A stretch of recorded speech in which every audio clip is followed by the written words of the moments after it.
Hello everyone, welcome back to my channel English Flow and we are going to learn today past perfect tense એટલે કે પૂર્ણ ભૂતકાળ. So let's start it. સૌપ્રથમ આપણે જોઈશું definition. ભૂતકાળમાં કોઈ એક કામ બીજા કામ કરતાં પહેલું પૂર્ણ થઈ ગયું હોય તો તે કામ પાસ્ટ પરફેક્ટ ટેન્સમાં આવે છે. જેમ કે પપ્પા ઘરે આવ્યા એ પહેલાં મમ્મીએ ખાવા બનાવી દીધું હતું.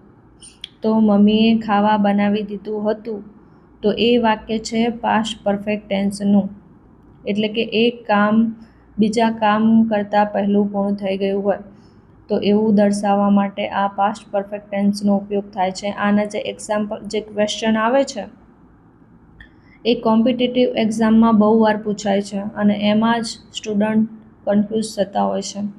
તો તમારે આ ટેન્સને શીખવા માટે પૂરેપૂરો વિડીયો ધ્યાનથી શીખવો પડશે. અને જો હજુ સુધી તમે મારી ચેનલને સબસ્ક્રાઈબ ના કરી હોય તો સબસ્ક્રાઈબ કરી લેજો, જેથી કરીને હું આવા બીજા વિડીયો બનાવી શકું. પછી હવે આપણે કોઈ ગુજરાતીમાં વાક્ય છે એ પાસ્ટ પરફેક્ટ ટેન્સનું છે કે નહીં એ જો તમારે જાણવું હોય તો આ વાક્યની અંતમાં આવા શબ્દો આવતા હોય એ યાદ રાખવા પડશે. જેમ કે કોઈ કાર્ય એ ભૂતકાળમાં પૂરું થઈ ગયું હતું પણ કોઈ કામ થયું એની પહેલાં. અમે રેલવે સ્ટેશન પહોંચ્યા તે પહેલાં ટ્રેન નીકળી ગઈ હતી. તો ટ્રેન નીકળી ગઈ હતી એ પૂર્ણ થઈ ગયું તો એ વાક્ય છે પાસ્ટ પરફેક્ટ ટેન્સનું. જેમ કે કર્યું હતું, ગયેલો હતો, બોલ્યો હતો, જોયું હતું, ખાધું હતું, લખ્યું હતું, આવા બધા શબ્દો આવે છે. પછી કી વર્ડ છે before, after, when, already, by the time, till, once, never, etcetera. Helping verb. હવે આમાં બધા સબ્જેક્ટ સાથે કોમન હેડ વપરાય છે.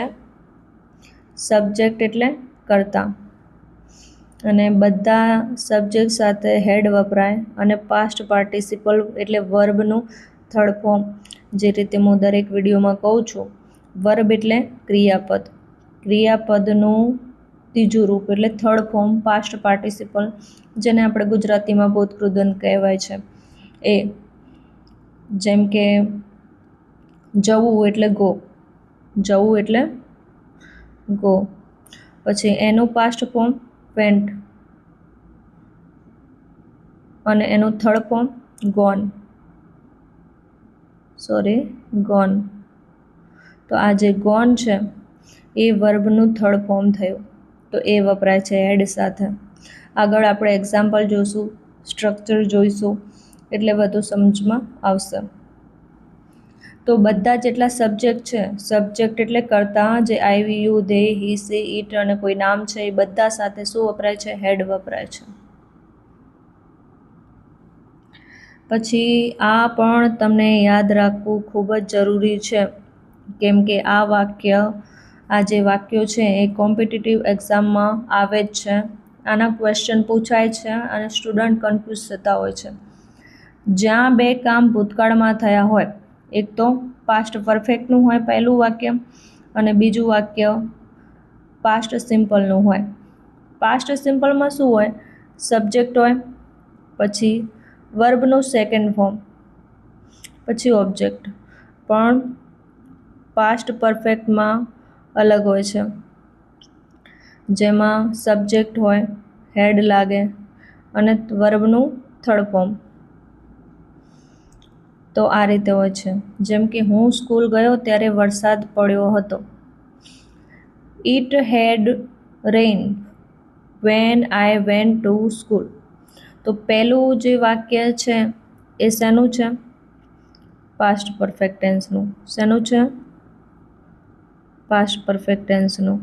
અને બીજું છે એ સિમ્પલ પાસ્ટ ટેન્સનું છે, પાસ્ટ સિમ્પલનું છે. તો આ યાદ રાખવું પડશે. સૌપ્રથમ આપણે જોઈશું અફર્મેટિવ સેન્ટેન્સ એટલે કે હકારાત્મક વાક્ય, જેનું સ્ટ્રક્ચર છે સબ્જેક્ટ એટલે કે કર્તા, કર્તા એટલે જે વ્યક્તિ વિશે છે વાક્યમાં એ. પછી હેડ લાગે, વર્બનું થર્ડ ફોર્મ, વર્બ એટલે ક્રિયાપદ, ક્રિયાપદનું થર્ડ ફોર્મ અને ઓબ્જેક્ટ એટલે કર્મ. જેમ કે મેં નાસ્તો કરી લીધો હતો, તો હવે મેં છે એના માટે આઈ જ વપરાય, એ શું થયું? સબ્જેક્ટ. પછી હેડ લગાવી દેવાનું. પછી વર્બ, વર્બ એટલે ક્રિયાપદ. ક્રિયા શું છે? નાસ્તો કરવો એટલે ખાવું, એનું શું થાય? ઈટ. પણ ઈટનું થર્ડ ફોર્મ ઈટન. અને પછી શું આવે? બ્રેકફાસ્ટ. તો આઈ હેડ ઈટન બ્રેકફાસ્ટ, આવું થઈ જાય. પછી નેક્સ્ટ વાક્ય છે, તેઓ શહેર જઈ ચૂક્યા હતા. તેઓ શહેર જઈ ચૂક્યા હતા. તેઓ એ શું થયું? સબ્જેક્ટ. દે હેડ લગાવ્યું. જવું શું થશે? ગોન. ટુ ધ સિટી, ક્યાં? ટુ ધ સિટી, એ શું થયું? કર્મ, ઓબ્જેક્ટ. ક્યાં જઈ ચૂક્યા હતા? તમે જ્યારે ક્રિયાપદને પ્રશ્ન કરશો એટલે તમને ઓબ્જેક્ટ મળશે. ક્યાં જઈ ચૂક્યા હતા? તો શહેર. ટુ ધ સિટી એ લાસ્ટમાં આવે. પછી અહીંયા એક્ઝામ માટે ટિપ્સ છે. હંમેશા હેડ પ્લસ વર્બનું થર્ડ વાપરવું. શેમાં? પાસ્ટ પરફેક્ટમાં. પાસ્ટ પરફેક્ટ એટલે ભૂતકાળમાં પહેલું પૂર્ણ થયેલું કામ. એટલે પહેલા શું થશે? ભૂતકાળમાં જે પહેલું પૂર્ણ થયેલું કામ હોય, જેમ કે આગળ મેં બતાવ્યું એવા ક્વેશ્ચન એક્ઝામમાં પૂછાયા હોય, તો પહેલું શું આવશે? પાસ્ટ પરફેક્ટનું. અને બીજું આવશે પાસ્ટ સિમ્પલનું. ખબર પડી ગઈ? નેક્સ્ટ. પછી આવે નેગેટિવ સેન્ટેન્સ એટલે કે નકારાત્મક વાક્ય. નકારાત્મક વાક્યમાં બસ એટલું જ છે કે હેડ પછી નોટ લાગે. શું લાગે? નોટ. તો સબ્જેક્ટ, હેડ નોટ, વર્બનું થર્ડ ફોર્મ ને ઓબ્જેક્ટ. તેણે સત્ય કહ્યું નહોતું. તો સબ્જેક્ટ, હેડ, પછી નોટ લીધું, પછી કહ્યું, told the truth. He had not told the truth. Told the truth. અમે ફિલ્મ જોઈ નહોતી. We subject પછી had not watched the movie.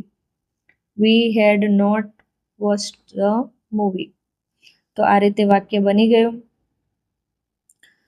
Negative સેન્ટેન્સનું. હવે જોઈશું ઇન્ટ્રોગેટિવ સેન્ટેન્સ એટલે કે પ્રશ્નાર્થ વાક્ય.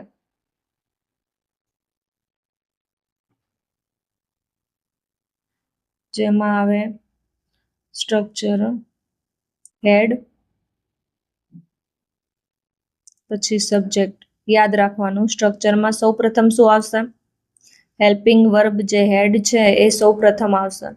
પછી કર્તા, ક્રિયાપદનું ત્રીજું રૂપ ને ઓબ્જેક્ટ. તમે હોમવર્ક કર્યું હતું? તો હેડ યુ. પછી વર્બનું થર્ડ ફોર્મ એટલે વર્બ એટલે ક્રિયાપદ, અને કર્યું એનું શું થાય? ડુ. ડુનું third form done. The homework, had you done the homework. તેણે દરવાજો બંધ કર્યો હતો. તો સૌ પ્રથમ શું આવે? હેડ. હી, અને બંધ કરવું ક્રિયાપદનું ત્રીજું રૂપ, third form, closed the door. Had he closed the door. તો આ રીતે વાક્ય થઈ ગયું. પછી નેક્સ્ટ આવશે last one, WH question sentence.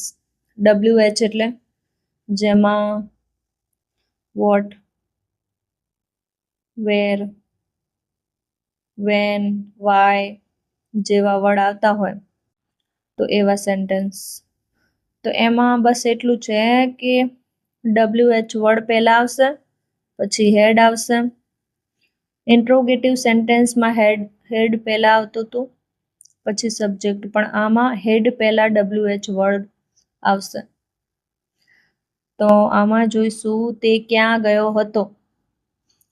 તો ક્યાં એટલે વેર, WH વર્ડ થઈ ગયું. પછી હેડ, પછી સબ્જેક્ટ એટલે કર્તા હી, અને જવું એટલે ગો. ગોનું પાસ્ટ ફોર્મ વેન્ટ, અને એનું થર્ડ ફોર્મ ગોન. તો વેર હેડ હી ગોન. પછી છે તેઓએ કેમ છોડ્યું હતું. વાય કેમ એટલે why had they left. Why had they left? તો આ રીતે વાક્ય થઈ ગયું. તો આ હતું આપણું પાસ્ટ પરફેક્ટ ટેન્સ અને આ બધા પ્રેક્ટિસ માટે આપેલા છે સેન્ટેન્સ, એ તમારે પ્રેક્ટિસ કરવાના છે અને એનો આન્સર એ તમારે કમેન્ટમાં કહેવાનું છે. જો હજુ સુધી તમે મારી ચેનલને સબસ્ક્રાઇબ ન કરી હોય તો કરી લેજો, જેથી કરીને આવા હું બીજા વિડીયો બનાવી શકું. તો લાસ્ટમાં બસ એટલું જ કહીશ, જો તમને મારો વિડીયો ગમ્યો હોય તો please like, subscribe and share. Okay guys, thank you for watching.